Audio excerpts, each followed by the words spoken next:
Yo, what is up, y'all? This is going to be a very interesting topic today, and I got a surprise at the end, so stick with me, even though I don't feel like I need to convince you of that. What is the link between emotion and initiating orgasm?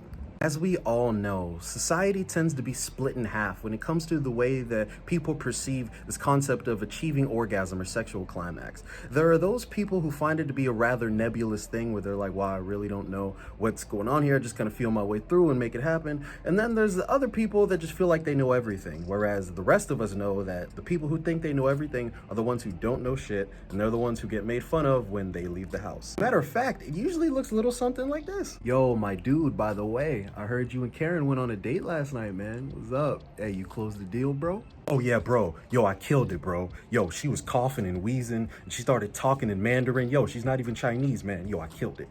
Yo, for real. All that happened? She was talking in Mandarin. Bruh, bro, you know me, dog. You know me, bro. You know I lay it down. You know I lay it down, bro.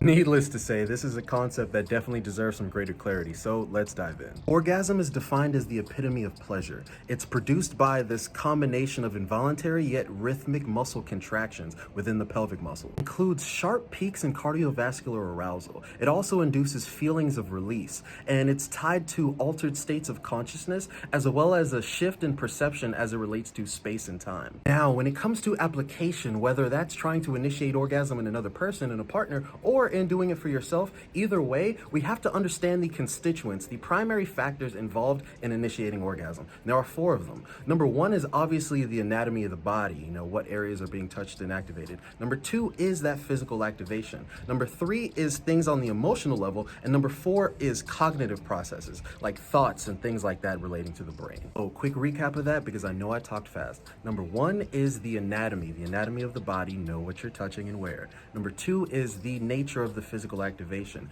the intensity, the emotion, like circular or whatever, things like that. Number 3 is the emotion, and number 4 is the cognitive processes like thinking. The whole reason I'm breaking this down is because most people have this immense misunderstanding that they think that sex and respectively orgasm is simply this physical occurrence that happens, but it is not. Orgasm is the outcome of an internal process that's occurring. And so if you don't understand that it is a process, or rather if you don't understand the nature of that process, you can't get the desired outcome you want, and you can't get it, even if you can make an orgasm happen, you can't get it at the quality that you might desire. Plus, this is a very individualistic topic. Achieving orgasm is very different for everybody, but especially as it relates to women, because it's a more complex thing from a psychological and biological perspective relating to them. So I'm simply saying that there are some generalized concepts that, when applied, can improve the sex life and the orgasm attainment in that area. All right, so let's get it, y'all.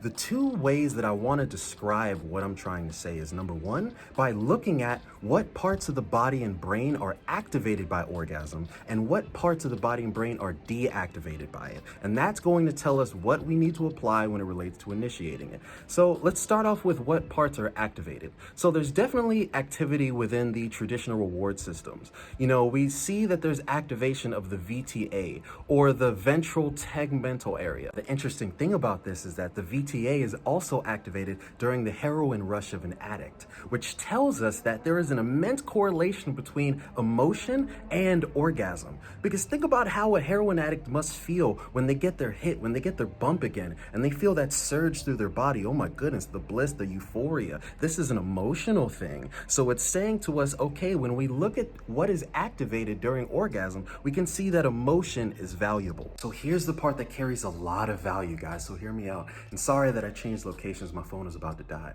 But we've talked about what parts of the brain are activated. Now let's look at the parts of the brain that are deactivated.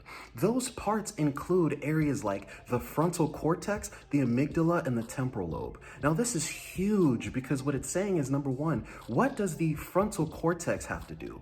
It's involved in judgment, in moral reasoning, and ethics. So that is deactivated, so that's leaving the situation. Now secondly, the amygdala. The amygdala is the danger detector. That's relating to fear and anxiety. That's removed. So what is all this saying to us? It's saying that during an orgasm, the brain is deactivating the parts relating to fear, anxiety, judgment, and behavioral control. In what scenario can a person feel comfortable to do that?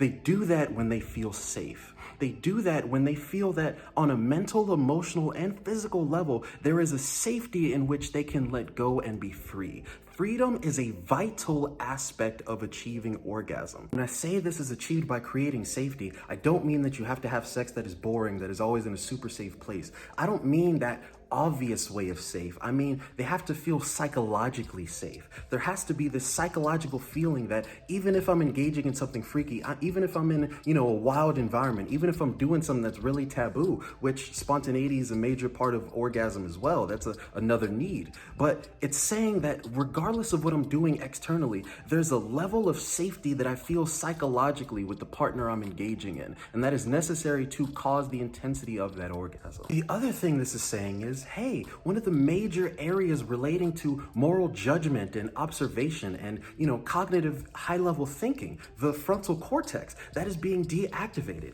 So what it's saying is there is this major decrease in thought capacity while we're having an orgasm and as the orgasm is coming on. That's why so many people said that they lose themselves when they're having sex and then they come and they're just like, where am I? What's going on? It's because of the deactivation of their frontal cortex. So in closing, when we look at this concept that thought is being largely deactivated and that is being replaced by a significant heightening of a need for emotion. Emotion is greatly connected to sex. If you are looking at it as strictly physical, then you're going to lose this entire thing. So when it comes to the way you touch, when it comes to making eye contact, when it comes to the engagement and the feel of your body and the stroke and the pulsations of you, feeling against one another, all of those things, being intentional in how you awaken the emotions within that intimate space is crucial in causing the emotional pathways that are linked to their orgasm,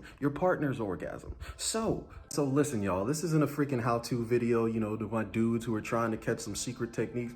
Bruh, look up some porn videos, whoever you messing with, try to figure it out. Good luck, talk to them. But ultimately, this is saying that we need to look at this as more than physicality. What is the emotion you're bringing? Be aware of the energy you're bringing into the room. If you have stress, if you have anxiety, if you have, a level of judgment, or if you are feeling something negative towards the other partner, that can affect the quality of their orgasm because this is an energetic exchange. When it comes to the way that you're touching, when it comes to understanding the biology of them, all of these things are vital. So when you look at this from a holistic perspective, we see that there is much beauty to be seen in orgasm and there's much complexity to be brought to it. And so the last thing I want to say in closing. So I told you guys yesterday that I had a big, exciting project that I was going to be showing you guys. So I am doing a collaboration with Dr. Miranda S. Howard, licensed marriage and family therapist, my mother, my favorite person in the world. And we are going to be releasing in 1 month an 8-day immersive online course on relationships. If you are in a couple or if you are seeking a relationship, in order to optimize it and make it grow, you need to bring the wisdom and strategies to it that can facilitate it long term. Now, this is going to be information that you're getting from someone who is a licensed therapist who has been working with families and relationships for the past 30 years, who's dealt with hundreds of couples. And you're going to have access to all of her knowledge and wisdom to bring it to your relationship or future relationship, all for one really low price. And it's going to be for you within a month, presented, all ready to go. So be excited, guys. I love you, and Mental Muscle Coach out. See you soon.